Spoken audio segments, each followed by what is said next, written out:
HBN టీవీకి స్వాగతం. నేను సుమలత. జయశంకర్ భూపాలపల్లి జిల్లా స్థానిక భూపాలపల్లి జిల్లా కేంద్రంలో ఉన్నటువంటి నగర పంచాయతీ చైర్మన్, వైస్ చైర్మన్తో పాటు వార్డు కౌన్సిలర్ పదవీ కాలం రేపటితో ముగియనున్న సందర్భంగా ఈరోజు స్థానిక నగర పంచాయతీలో ఆత్మీయ సమావేశం నిర్వహించడం జరిగింది. ఈ సమావేశంలో స్థానిక కౌన్సిలర్, చైర్మన్, వైస్ చైర్మన్ పాల్గొన్నారు. గడిచిన 5 సంవత్సరాల పాత జ్ఞాపకాలను నెమరు వేసుకుంటూ తనకున్నటువంటి అనుభవాలను, ఆ రాజకీయ జీవితంలో ఎలా ఉండాలి, ఎలా ఉడతడుకులు ఉంటాయి అనే అంశాలపై పలువురు కౌన్సిలర్లు, ఇది ప్రజలు మనల్ని ఎన్నుకున్నటువంటి ప్రజాపాలన, ప్రజలకు తోడుగా వారి భావులు చూస్తూ ముందుకు నడవాలి అని, ప్రజల సమస్యలను తీరుస్తూ ఇటు ప్రజలకు అటు నగరానికి, నగర పంచాయతీ సిబ్బందికి ఆదుకొని ఆదరించినటువంటి నగర ప్రజలకు శుభాకాంక్షలు తెలుపుతూ రేపటితో నగర పంచాయతీకి సంబంధించిన కౌన్సిలర్ల అందరి పదవీ కాలం ముగుస్తుందని బాధతో సంతోషాలను వ్యక్తపరుచుకున్నారు. ఈ కార్యక్రమంలో నగర panchayat chairman Seggam Venkatarani, vice chairman Gandra Harish Reddy, స్థానిక నగర పంచాయతీ కమిషనర్, వార్డు కౌన్సిలర్లు పాల్గొన్నారు. సిద్ధు గారి కోసం రిజర్వేషన్ మహిళ రావడం, సిద్ధు సిన్సియారిటీని బట్టి అవకాశం ఇవ్వాలనేసి వారు ఈ యొక్క భూపాలపల్లి మున్సిపాలిటీ చైర్పర్సన్ గా మమ్మల్ని గుర్తించినందుకు నిజంగా వారికి హృదయపూర్వకంగా శిరస్సు వంచి పాదాభివందనం చేస్తున్నాను. ఎందుకంటే ఒక అంగన్వాడీ టీచర్గా ఉన్న నన్ను ఇంత పెద్ద ఒక దరిదాపులో 1,00,000 జనాభాకి మున్సిపాలిటీ చైర్పర్సన్ గా అవకాశం ఇవ్వడం, అలాగే నాకు కౌన్సిల్ సభ్యులు అందరూ కూడా సహకరించారు.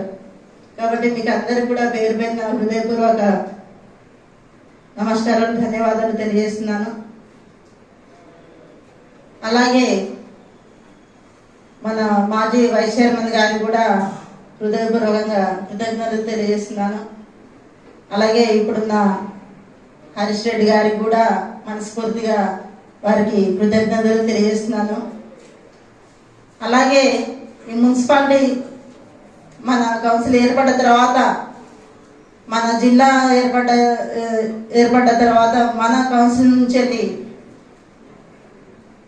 కలెక్టర్ అప్పటి నుంచి వెళ్ళి అజిత్ సార్ కాడ మొదలుపెట్టి భవేష్ మిశ్రా సార్ కానివ్వండి, మన అటాచ్మెంట్ ఉన్న collectors Bhavesh Mishra sir, Divakar sir, అలాగే అడిషనల్ కలెక్టర్ వెంకటేశ్వర సార్, ఇప్పుడున్న విజయలక్ష్మి మేడం కానివ్వండి, ఇంకా పోతే ఇప్పుడున్న రామకృష్ణ శర్మ కలెక్టర్ గారు కానివ్వండి, వారికి కూడా కృతజ్ఞతలు తెలియజేస్తున్నాను. అలా మన దగ్గర సోర్సెస్ ఎక్కువ ఉంటుంది, డెవలప్మెంట్ ఎక్కువ ఉంటుంది, డెవలప్మెంట్ ఎక్స్పెక్టేషన్స్ ఎక్కువ ఉంటాయి. నిరంతరంగా డెవలప్మెంట్, ఈ రోజు ఒక సీసీ రోడ్ వేసినాము, రేపు ఇంకా వేరే అవసరం పడుతుంది, ఇంకా వేరే అవసరం పడుతుంది. నిరంతర ప్రక్రియ డెవలప్మెంట్ అనేది.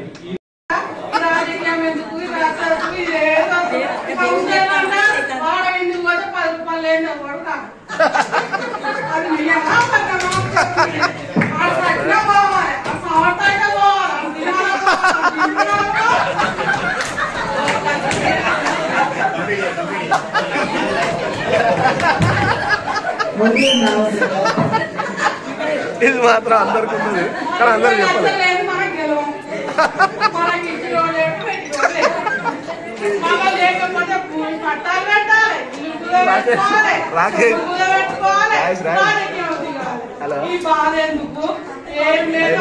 సంతోషంగా ఉంటాం, కలిసినా పెంచినా ఆదాయ తీసుకోవాలి, చెల్లన్నక్కడ చెల్లనాలి, అన్నక్కడ అన్నాలి, అక్కడక్కడ అక్కనాలి, ఇన్నోతులు ఎట్టునో ఇప్పుడు అందరం కలిసి ఉంటాం. మన పని ఏమంటే మున్సిపాలిటీ వచ్చి పని చేస్తాం. మనకి ఏమన్నా వచ్చినా మనం సన్మానం చేసుకోకపోతాం. ఇదంతా బాధేంది, ఇదంతా గొడవ ఎందుకు? కౌన్సిలర్ లో ఉంటే మాట్లాడతాను, బయటికి పోతే ఇల్లు ఉంటుంది.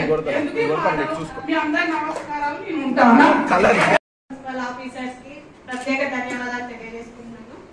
ఏంటంటే నేను ప్రత్యేకంగా ఒక ఇద్దరికి మాత్రం వాళ్ళకి బాగా కృతజ్ఞతలు చెప్పాలనుకుంటున్నాను. ఒకటి, మన మున్సిపల్ శానిటేషన్ సిబ్బంది నాకు ఎనీ టైం, నేను ఎప్పుడు నాకు ఎక్కడ ఏ అవసరం ఉంది అని చెప్పినా కానీ వెంటనే స్పందించి వితిన్ 10-15 మినిట్స్ లోనే నాకు పంపించి వాళ్ళు సపోర్ట్ బాగా చేశారు. నేను ప్రత్యేకంగా మున్సిపల్ పారిశుద్ధ్య కార్మికులకి అలాగే సింగరేణి నుంచి కూడా నాకు పారిశుద్ధ్య కార్మికులు బాగా సపోర్ట్ చేశారు. నా వాటర్ని ఎప్పుడు క్లీన్ గా ఉంచుకోవడానికి వీళ్ళిద్దరు నాకు ఎప్పుడు సపోర్ట్ చేశారు. ఎల్లవేళలా వీళ్ళిద్దరికి నేను ప్రత్యేక ధన్యవాదాలు తెలియజేసుకుంటున్నాను. అలాగే మున్సిపల్ ఆఫీసర్స్ గారు ఎప్పుడైనా నాకు ఏదైనా ఇబ్బంది ఉంది అని చెప్పి ఆవేశంతో మాట్లాడినా కానీ నన్ను అర్థం చేసుకొని వెంటనే స్పందించినందుకు ప్రత్యేక ధన్యవాదాలు. అలాగే నాకు తెలిసి తెలియక ఎప్పుడైనా ఎవరినైనా మరి తప్పుగా మాట్లాడి ఉంటే క్షమించాలి. Thank you. నా హృదయపూర్వక నమస్కారాలు తెలియజేస్తూ, నేను ఒకప్పుడు హౌస్ వైఫ్ గా ఇంట్లో ఉన్న నాకు మొట్టమొదటిసారిగా మా శాసనసభ్యులు మాజీ శాసనసభ్యులు గండ్ర వెంకటరమణారెడ్డి గారు 2014లో నాకు కాంగ్రెస్ పార్టీ నుండి టికెట్ ఇవ్వడం జరిగింది. మళ్ళీ 2019లో కూడా మాజీ శాసనసభ్యులు గండ్ర వెంకటరమణారెడ్డి గారు టికెట్ ఇవ్వడం జరిగింది టిఆర్ఎస్ పార్టీ నుండి. 2 సార్ల కౌన్సిలర్ గా ఆదరించిన మా రాజీవ్ నగర్ కార్మాక్స్ కాలనీ ప్రజలకు ముఖ్యంగా హృదయపూర్వక శిరస్సు వంచి వందనాలు తెలియజేస్తున్నాను. ఎందుకంటే చాలా అభివృద్ధి 10 సంవత్సరాలలో మొదటిసారి కౌన్సిలర్ గా ఉన్నప్పుడు దాదాపు 1.5 కోటి వర్కులు అప్పుడు స్పీకర్ సార్ గారి హయాంలో తాను ప్రతిపక్షం అని చూడకుండా కాల పరిమితుల మన శాసనసభ్యులు గత శాసనసభ్యులు గండ్ర వెంకటరమణారెడ్డి గారు కానీ ప్రస్తుత శాసనసభ్యులు గండ్ర సత్యనారాయణరావు గారు కానీ అన్ని వార్డులను సమానంగా చూసుకుంటూ అన్ని వార్డులకు సమానమైన ఫండ్స్ కేటాయించడం, పార్టీలకు అతీతంగా ఈ కౌన్సిలర్ ఆ కౌన్సిలర్ అనే తారతమ్యం లేకుండా ఫండ్స్ కేటాయించి పనులు పూర్తయ్యే విధంగా చూసిన శాసనసభ్యులకు అలానే చైర్పర్సన్ గారికి హృదయపూర్వక ధన్యవాదాలు తెలియజేస్తూ పదవుల